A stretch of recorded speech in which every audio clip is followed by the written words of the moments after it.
Both the 61 film and the Broadway musical both owe a huge debt of gratitude to William Shakespeare and Romeo and Juliet. So I didn't feel like I was violating anything because I don't really necessarily love. Picture this. You're sitting across from Steven Spielberg, the most powerful director in Hollywood history. He's offering you a role in his next blockbuster, the kind of opportunity that could define your entire career. You see that famous warm smile, hear that gentle voice, and think you're about to work with cinema's kindest genius. But there's something you don't know yet. Behind that grandfatherly exterior lives a man who's quietly destroyed more careers than any screaming tyrant ever could. Steven Spielberg might seem like Hollywood's nicest guy, but when you cross him, there's no second chance. For 5 decades, he's created cinematic magic with Jaws, E.T., Jurassic Park, and Saving Private Ryan. His sets demand precision, discipline, and absolute trust. Mess that up, and Spielberg won't just fire you. He'll pretend you never existed. He's not loud. He's not dramatic. He just vanishes people one by one, erasing them from his world so completely that other directors follow his lead. What I'm about to reveal will shatter your image of cinema's most beloved director forever. These aren't stories about creative differences or scheduling conflicts. These are tales of A-list celebrities who discovered that disappointing Steven Spielberg meant facing Hollywood's cruelest punishment, permanent exile from the industry's most important filmmaker. Some of these actors are still trying to understand what went wrong. Others have given up hope entirely. All of them learned the same devastating lesson. Cross Spielberg once, and you're finished forever. The first victim should have been untouchable. Megan Fox was Hollywood's rising fireball after Transformers made her a global sensation. She wasn't just a star, she was the face of one of the biggest franchises in cinema history. But that star power vanished overnight because of 9 words in an interview that triggered Spielberg's nuclear option. While venting about working with director Michael Bay, Megan made a comparison that seemed like typical Hollywood drama. She called Bay like Hitler on set. At first, it sounded like an overblown actor rant until the story behind the scenes came out. What most people didn't realize was that Steven Spielberg wasn't just a fan of the Transformers franchise. He was executive producing it. And Spielberg doesn't play games when it comes to Holocaust references. According to Bay himself, Spielberg called him directly with a simple order: fire her. Not recast, not suspend, fire her permanently. Fox was completely removed from Transformers, Dark of the Moon, and her character was never mentioned again. She later tried to downplay it, claiming the media twisted her words, but the damage was irreversible.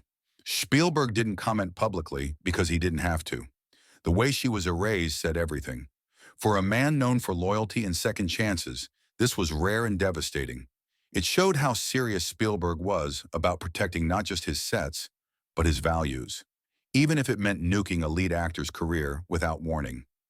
But if you think Spielberg was harsh with Fox, wait until you hear how he handled his chosen successor, who committed the ultimate act of betrayal.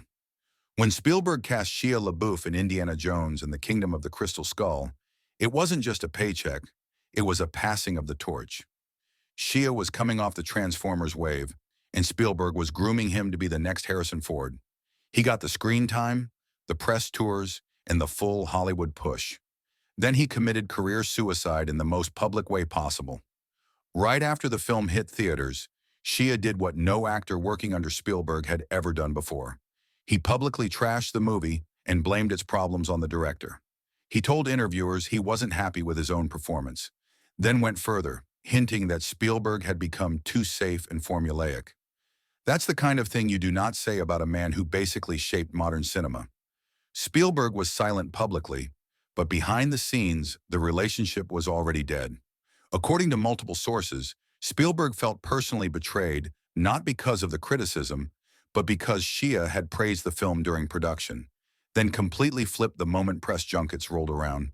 Worse, Shia doubled down in later interviews, calling Spielberg's process overly mechanical and implying that working with him was uninspiring. The phone stopped ringing immediately. Shia was never invited back for another Indiana Jones film. Not a cameo, not a voiceover, nothing. He went from heir apparent to persona non grata overnight. Years later, Shia admitted he had destroyed the relationship, but by then it was too late. Spielberg had moved on, and Shia was already drifting into indie exile, his blockbuster career effectively over. The next case reveals how Spielberg's control issues can destroy even the most promising partnerships before they begin. Christian Bale was 13 years old when Spielberg cast him as the lead in Empire of the Sun, one of the most ambitious war films of the decade. This wasn't a side role. Bale was carrying nearly every scene in a harrowing story about war, trauma, and survival. The young actor took that responsibility seriously, maybe too seriously for Spielberg's taste. From day one, Bale approached the project with terrifying intensity. He memorized not just his own lines, but everyone else's. He'd offer feedback on other actors' deliveries, question Spielberg's choices in blocking and camera angles, and even request retakes when scenes didn't hit hard enough emotionally. To some, it was impressive. To Spielberg, it was chaos creeping into his carefully controlled system. Spielberg commands total control of his sets, orchestrating massive moving parts with military precision. Having a 13-year-old actor trying to steer scenes wasn't part of that vision. While he respected Bale's discipline, the working relationship was quietly strained. Bale was simply too much, too intense, too hands-on, too willing to second-guess the master. The final product was incredible, with critics raving about Bale's mature, powerful performance. But when it was over, Spielberg walked away without a word. Despite Bale's rise to A-list Batman status, he was never called again. For someone like Spielberg, that silence was as loud as any public condemnation. Sometimes even legends aren't immune to Spielberg's wrath when they challenge his authority. When Spielberg cast Sean Connery in Indiana Jones in The Last Crusade, it was meant to be iconic, James Bond playing Indiana Jones's father. But what happened on set was far from the dream collaboration everyone expected. Connery didn't treat the role like a sidekick position. He wanted creative control, rewrites, and input on every major decision.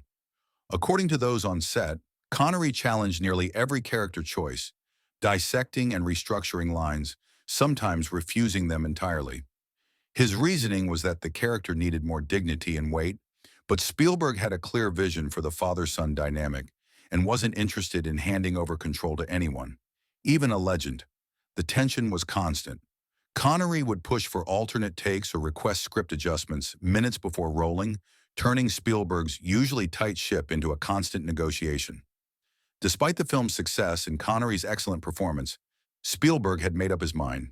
When future Indiana Jones projects rolled around, Connery's name was never seriously considered again. But perhaps Spielberg's most brutal banishment involved a major star whose personal problems poisoned an entire production.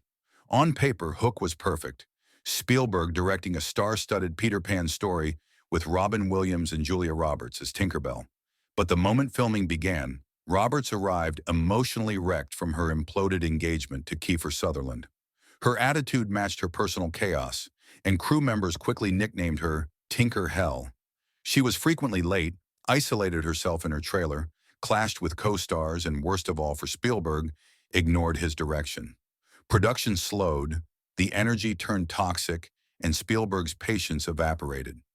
In a rare public comment, he later admitted that if he had to do it over, he wouldn't cast her again, a devastating statement from someone as politically careful as Spielberg.